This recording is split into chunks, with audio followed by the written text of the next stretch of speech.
আমাদের আজকে রেসিপি হচ্ছে মিক্সড ভেজিটেবিল ভাজা।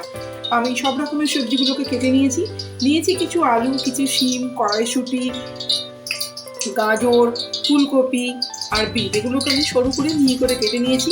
আমি গ্যাসে কড়া বসিয়ে দিয়েছি।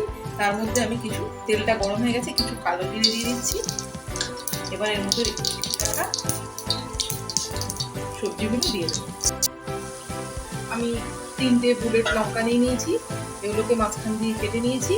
এর মধ্যে দিয়ে দিলাম আমি, আর দিয়ে দেবো পরিমাণ মতো আমি এর মধ্যে লবণ।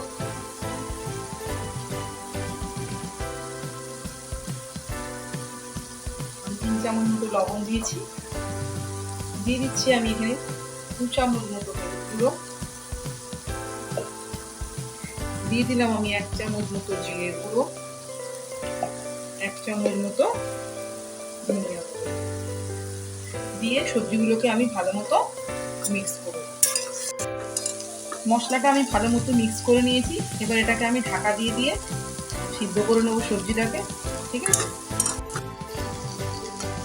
মিনিট 5 হয়ে গেছে, আমি ঢাকা দিয়ে সবজিগুলোকে সিদ্ধ করে নিয়েছি। দেখুন সবজিগুলো সিদ্ধ হয়ে গেছে, তৈরি হয়ে গেল আমার মিক্স ভাজি। এটা আপনার গরম গরম ভাত, রুটি, এগুলোর সাথেই ভালো লাগে।